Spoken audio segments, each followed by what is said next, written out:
Hey YouTubers out there, this is Wartech. I haven't done a video in a while, and this is my COVID-19 pile of probably mistakes mostly, but here I am. I'm using the words COVID-19. You know why? Because I don't have to worry about being demonetized because they were never monetized to begin with, so not a big deal. Been bored lately, obviously, and so I've got something to show for it at least. For the most part, these are just pieces that I goofed up and I'm trying to fix. And so this is right here, a cob knife. It turned out okay, but it's about half the size it was. I don't know. I think it's kind of interesting. Don't have enough light, of course. Kind of reminds me of some of that Polish flint with the lines going through it, but in the end, it's okay. I was thinking about putting some notches, maybe some E notches, but then it's like, that's just a place for failure. So for now, I'm just going to hold off on that. And so here are a few pieces of what's left of my Danish flint. This is just the raw material, just working it. It's just a piece. Obviously, it's still a little on the thick side. Since percussion is really my main deal, I decided, oh, what the heck, let's just do some flake over kind of grind.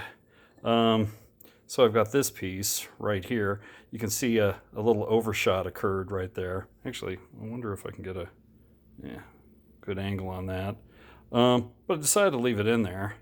It's a little flat on the edge there. But, I decided, oh, what the heck, I haven't done this in a long time. Might as well give it a shot. I was never really all that good at the pattern making, if you know what I mean.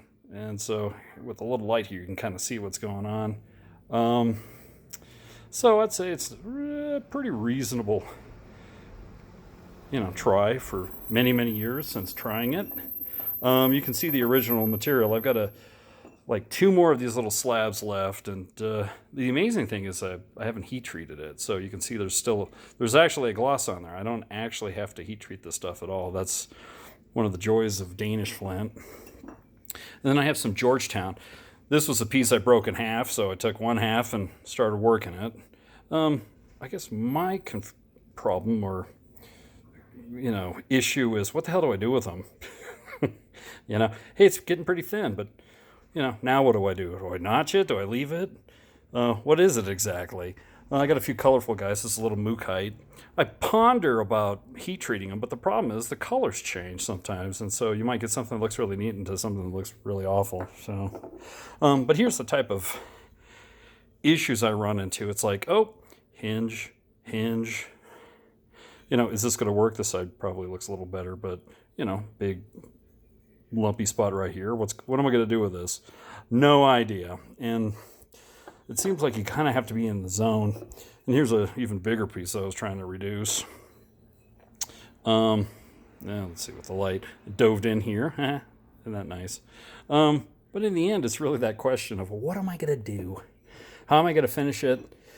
And it's so much easier just to have a pile of them and leave them alone for a while and relax. So now that I've got time, it's like, okay, what am I doing next with this stuff?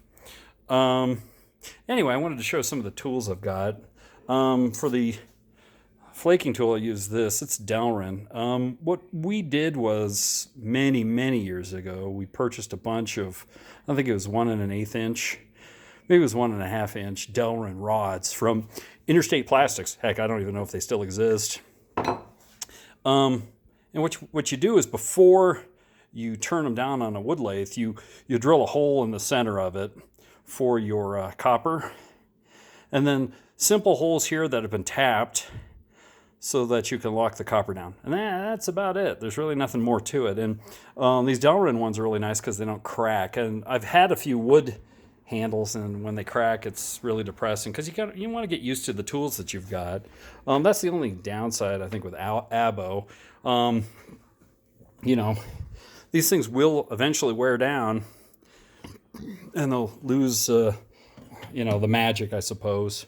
But anyway, so that's what I'm up to right now.